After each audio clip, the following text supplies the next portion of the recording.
fevereiro e março nós estaremos estudando sobre a série Improváveis. Então, você está mais que convidado nesse tempo para participar conosco também nesse momento, que é uma celebração, como o pastor disse, uma celebração nossa, um culto nosso, amém?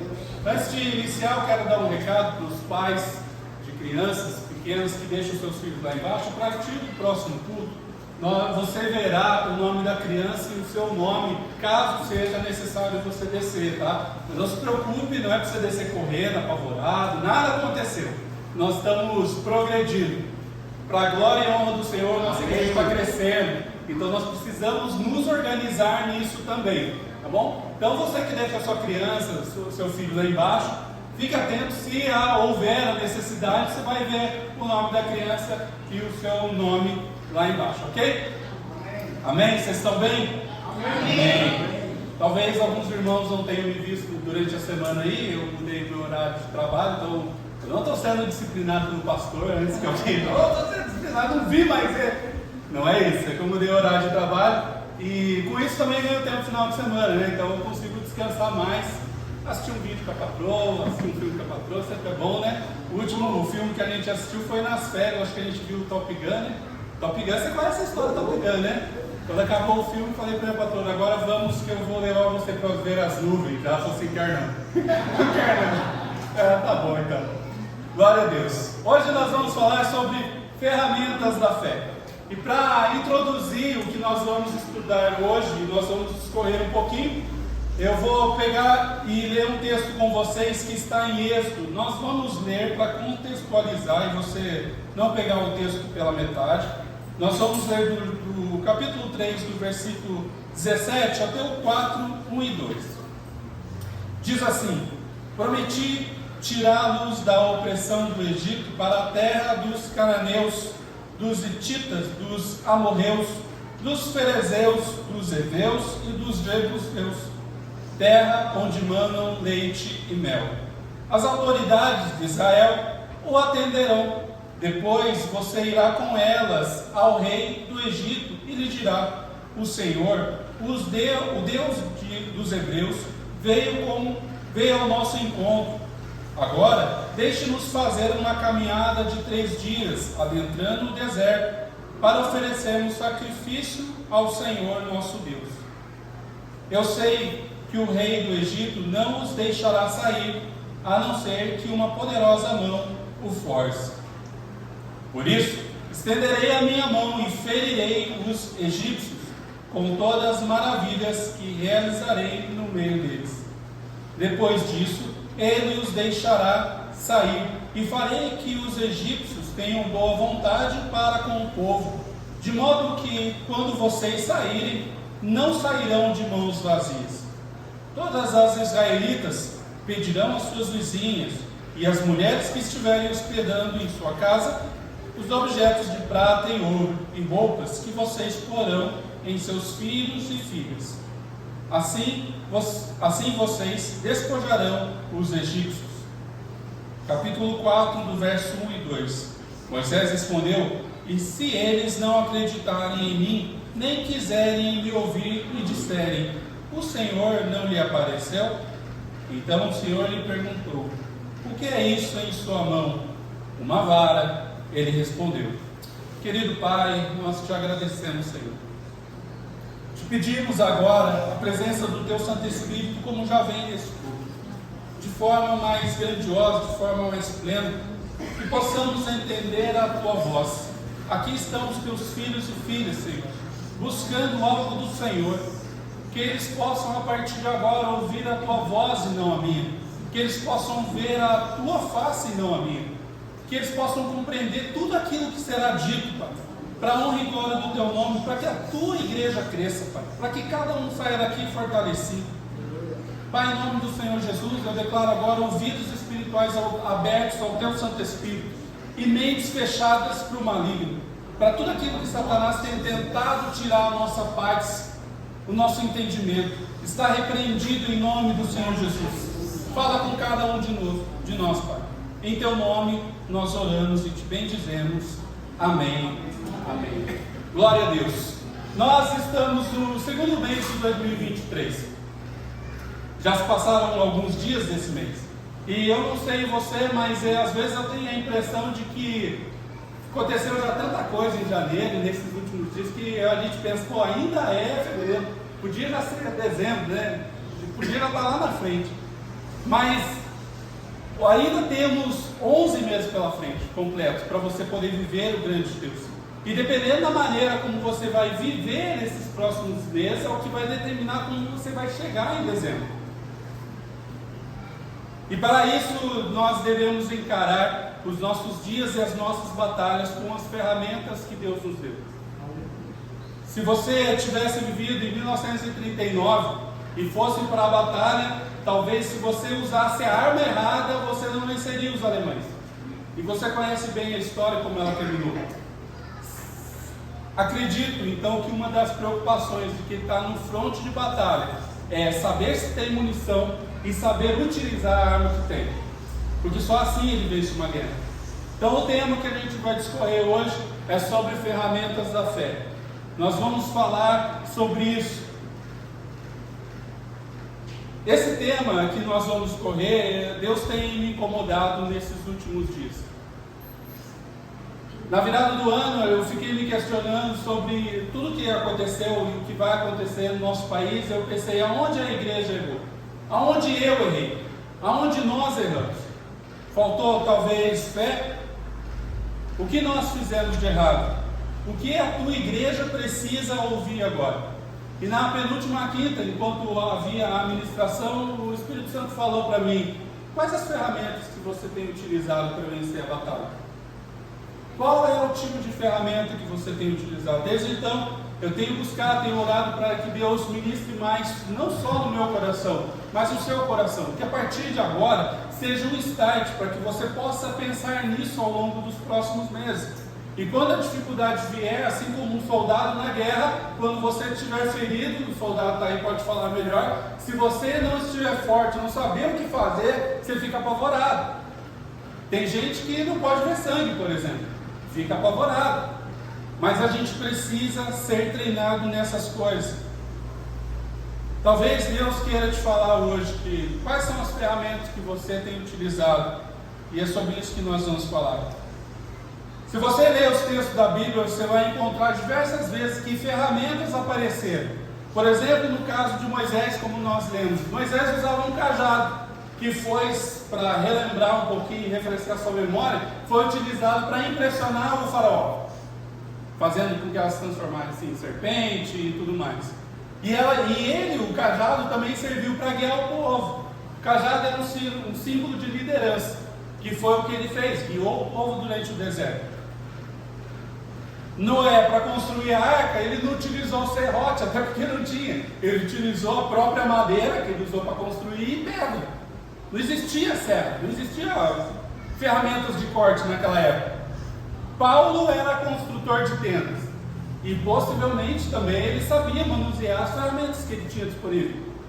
Então tudo isso e muitas outras que a gente pode citar, mas o que eu quero trazer aqui é que nem sempre você vai conhecer todas as ferramentas e está tudo certo. O problema é que você vai conhecer as ferramentas que fazem parte do seu dia a dia. Você talvez não saiba utilizar algumas ferramentas, mas você ao longo do tempo, trazendo esse contexto para a fé, você vai aprender e você tem que aprender a utilizar essas ferramentas. E é claro que você não vai conhecer tudo, não vai dominar todas, mas as que fazem parte do seu dia a dia, essas sim você vai acabar dominando. Então, por exemplo, eu trouxe aqui um martelo. Olha que belezinha. Um martelo, muito provavelmente você sabe para que ele serve. E você sabe também que tem diversos tamanhos, tipos. Você sabe que o pessoal que faz móveis usa, até um mecânico usa. No seu trabalho, na sua casa, possivelmente você tem um. Um outro exemplo, uma chave Phillips.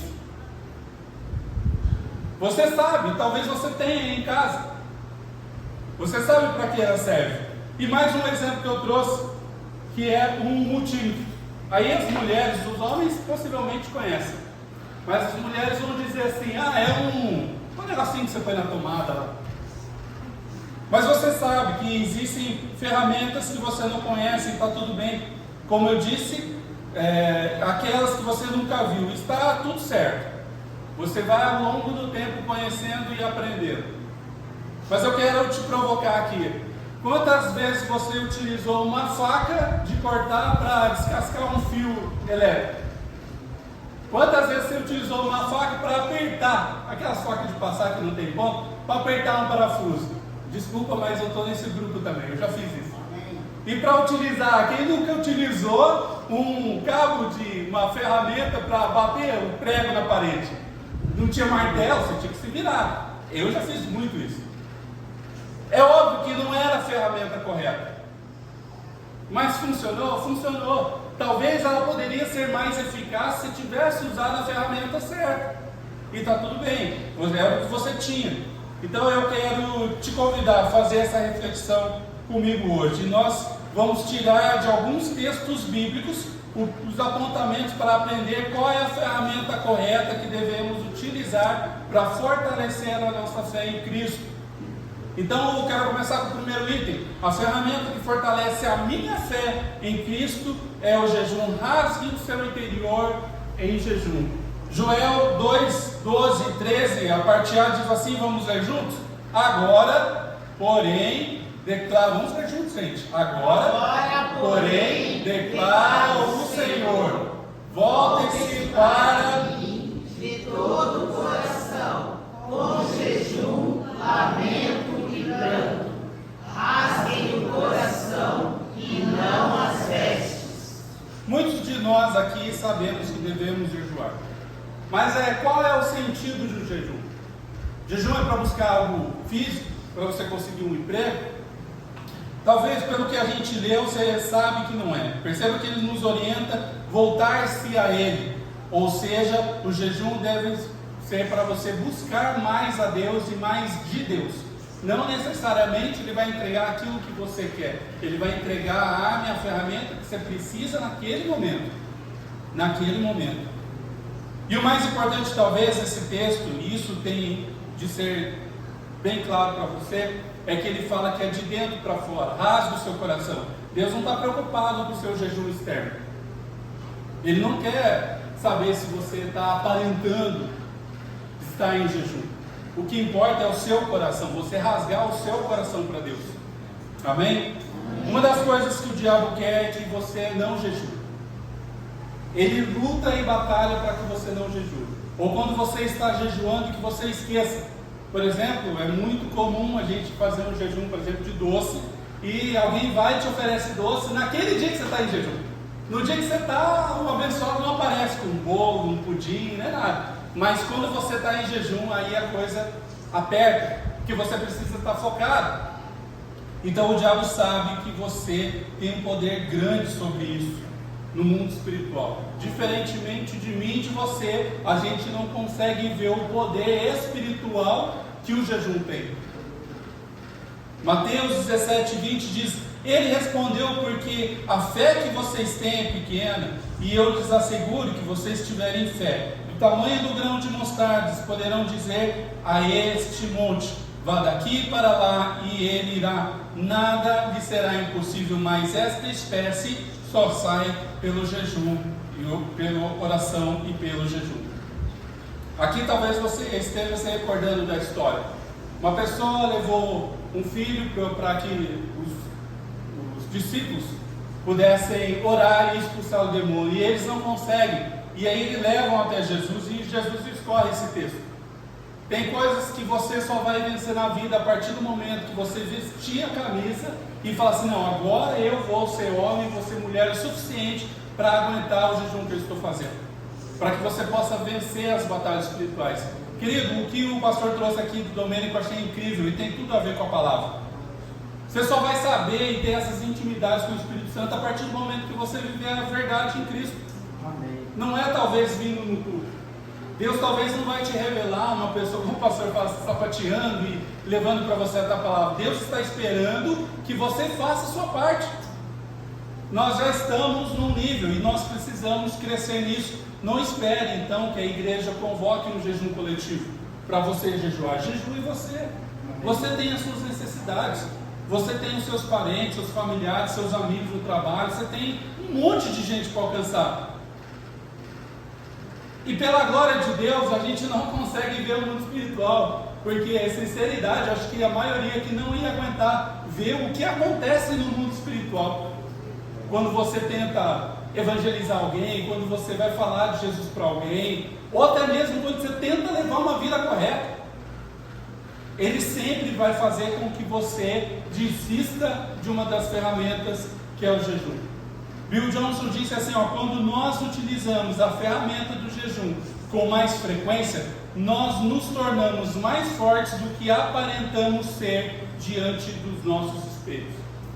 Você pode olhar, como o pastor disse, você pode olhar para o espelho nu e não gostar do que vê, mas espiritualmente você está fortalecido, você está forte, mas para isso, querido, não vai depender do pastor. Eu sinto lhe informar, mas não depende de ninguém a não ser você mesmo. Você quer vencer alguma coisa na vida? Você quer vencer as batalhas espirituais que você acha e acredita estar vivendo? Comece pelo jejum. Glória a Deus. A ferramenta que fortalece a minha fé em Cristo. 2. Destrave qualquer porta com a ferramenta do perdão. Marcos 11, 25 e 26 diz: e quando estiverem orando se estiverem alguma coisa contra alguém, perdoe-no, para que também o Pai Celestial lhes perdoe os seus pecados. Mas se vocês não perdoarem, também o seu Pai que está no céu não perdoará os seus pecados. O texto nos ensina que para que eu e você possamos ter os nossos pecados perdoados, você precisa perdoar os pecados das pessoas. Em outras palavras, Deus diz para o céu: bonitão, bonitona, você quer ir para o céu? Quero. Então perdoa o fulano, porque eu não vou perdoar você se você não perdoar. É simples assim. Mas sempre existe aqueles cretinos, que é a mistura de crente com cretino. E sempre essas pessoas aparecem e parece que andam com esse versículo debaixo do braço, para dizer, para provocar você com fofoca, com lamentação, para sempre torcer para que dê as coisas de errado, porque ele não está participando, e sempre joga esse versículo na sua cara, talvez. Você precisa perdoar. Você precisa perdoar. Mas nós precisamos vencer essa coisa. Então, meu irmão e minha irmã, nós precisamos elevar o nosso nível de conhecimento espiritual. No relacionamento com Jesus, com a igreja. Nós não podemos ficar presos a como um carro numa curva, cheio de lama, patinando no mesmo lugar, e achando que a vida está difícil, porque a vida é assim mesmo. Nenhum governo vai determinar o que nós vamos viver daqui para frente. Você determina o que você vai viver em nome de Cristo Jesus. Só que depende de você, querido. Vir só no culto, participar de uma celebração, não significa que você está salvo.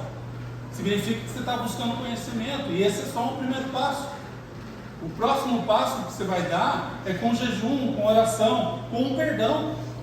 Amém? Amém. Olha a instrução que Deus nos dá por meio de Paulo. Efésios 4:29 diz: olha, nenhuma palavra torpe saia da sua boca de vocês, mas apenas a que for útil para edificar os outros, conforme a necessidade, para que conceda graça aos que a ouvem. Aqui a gente não está falando só de palavrão. Esse já é uma etapa vencida.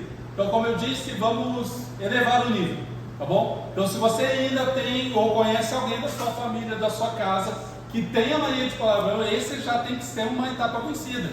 Você já não pode aceitar essas coisas. Perdoar também não é fácil. Mexe com o nosso ego. Talvez você tenha que pedir perdão para aquela pessoa que você menos gosta, mas lembre-se do que Deus nos disse. Ele não vai perdoar você se você não perdoar. É simples, é difícil? É claro que é difícil. Colossenses 3,13 diz: suportem-se uns aos outros e perdoem as queixas que tiverem uns com os outros. Perdoem como o Senhor lhes perdoou. Talvez algumas áreas da sua vida você não rompeu ainda porque existe a falta de perdão. Talvez existe a falta de pedir perdão. Como eu disse, não é fácil você pedir perdão para uma pessoa, talvez que te traiu, uma pessoa que jogou contra o fervor, uma pessoa que trouxe, alguma coisa ruim para a sua vida. Mas você precisa disso, amém? Terceiro, a ferramenta que fortalece a minha fé em Cristo 3. Conheça e estude o manual. Mateus 22, 29 diz: Jesus respondeu: vocês estão enganados porque não conhecem as Escrituras e nem o poder de Deus. Veja que ele é claro: vocês estão enganados ou estão sendo enganados. Querido, existe um monte de coach e pastor por aí. Você pode ouvir qualquer coisa, e a Bíblia nos ensina: ouça tudo e retém o que é bom. Só que de verdade, se você começar a só ouvir isso e não buscar na palavra, com o íntimo com Deus, você vai estar refém de uma pessoa que daqui a pouco pode pecar, pode cair. Então não dependa dos seres humanos, do homem, dependa da sua intimidade com Cristo. É isso que vai fazer você crescer. Então esse trecho que citamos, Jesus disse que quando foi questionado acerca do casamento, quando questionaram ele se ia ter casamento no céu, quem ia ficar casado com quem, ele falou isso que lemos. E também vemos essa instrução em 1 Timóteo 4:13, diz assim: até a minha chegada, dedique-se à leitura pública das Escrituras, à exortação e ao ensino. Muitas pessoas, o pastor falou hoje cedo: eu quero ensinar. Ok, querido, mas você está estudando? Porque não é uma prova que vai comprovar no âmbito eclesiástico que você está bem. É a sua vida. A sua vida é a melhor prova. É a sua vida que vai determinar: não, aquele fulano vale a pena a gente investir.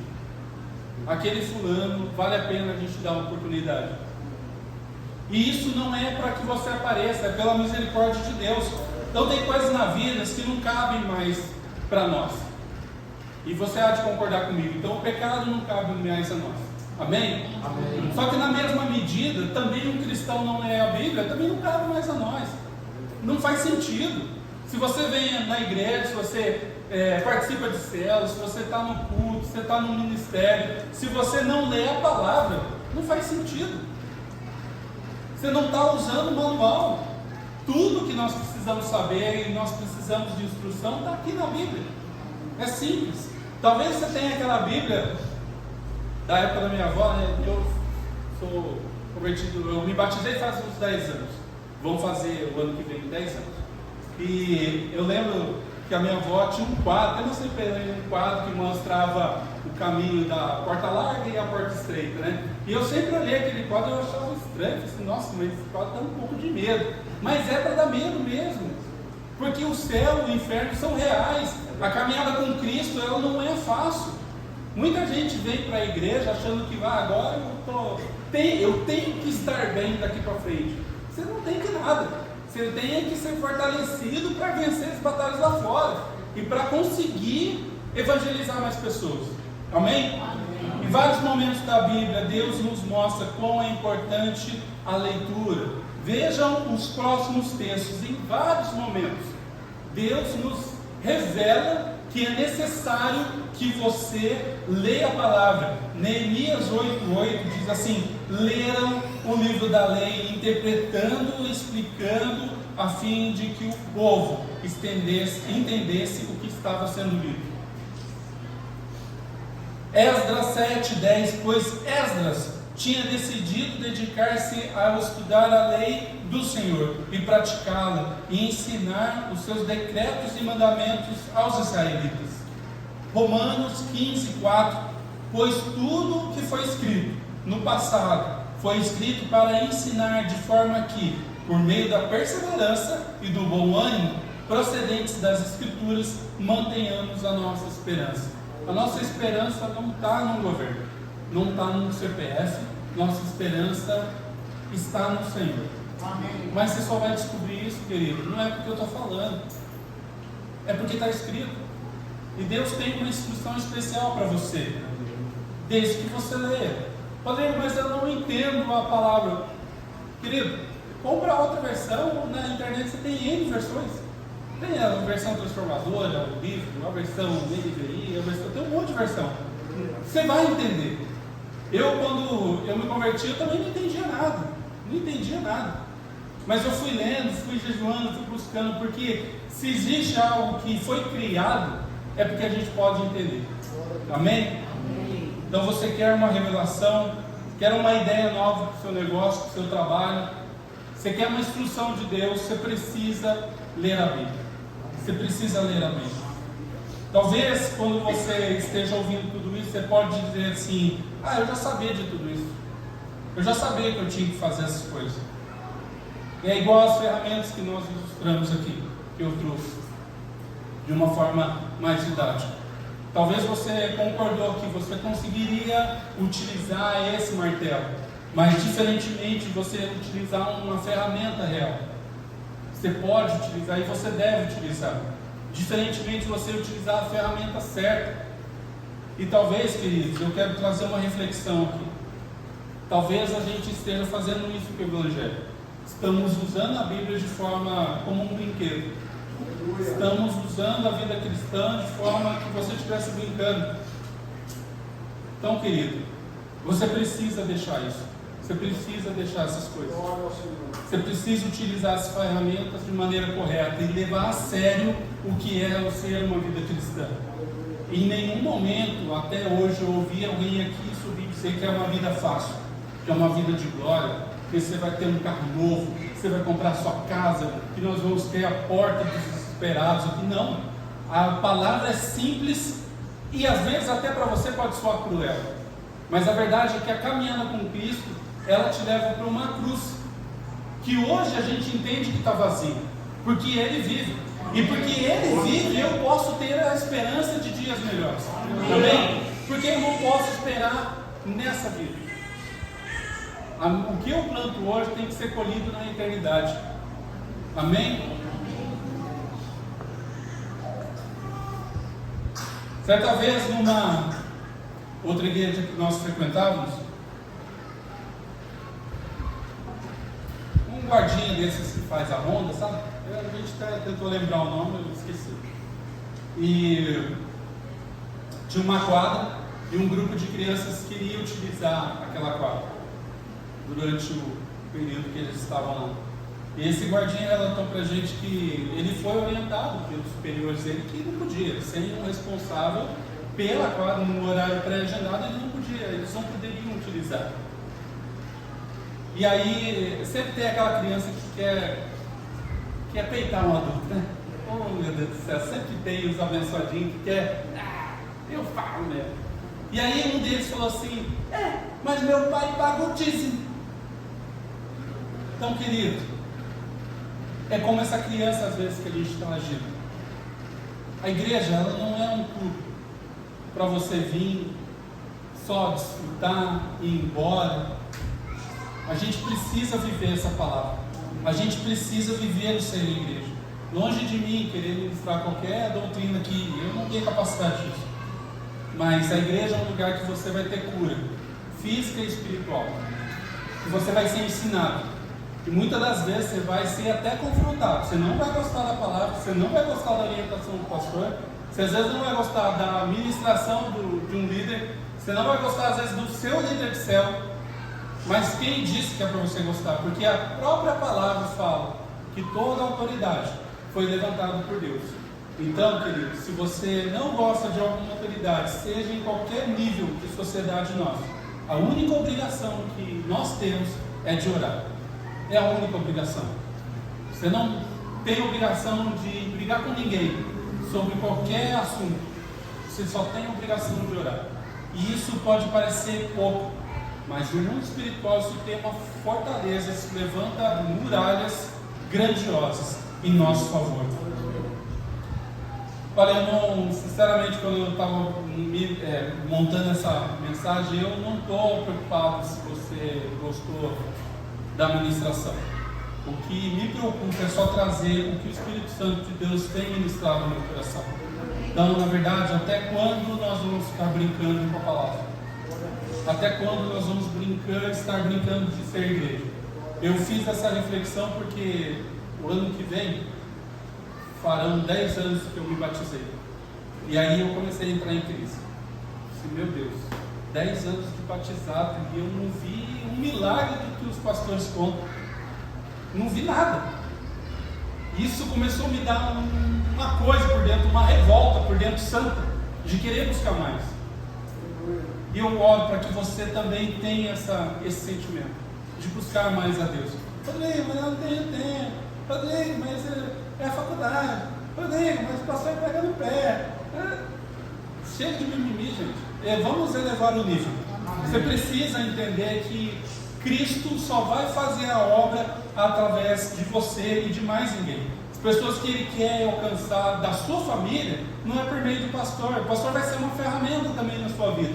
Mas às vezes num jantar de domingo, no almoço de domingo, numa saída de sábado com as suas famílias, no aniversário, quem vai estar lá é você, não é o pastor. E aí você precisa estar preparado. Você precisa saber utilizar a ferramenta certa. Amém?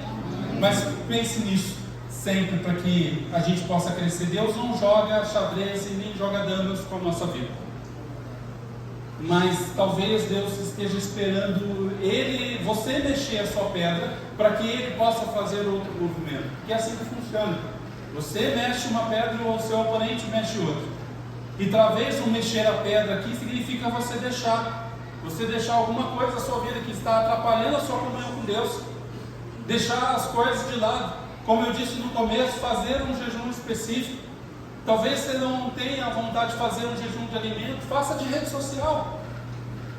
Faça de algo que você utilize. Eu tenho feito ultimamente, por exemplo, vocês podem dar risada, mas é a minha rotina. Eu chego em casa de manhã, por volta de 8, 10 da manhã, e já logo coloco no jornal lá para ir fazendo as coisas, ouvindo as notícias. Parei com isso.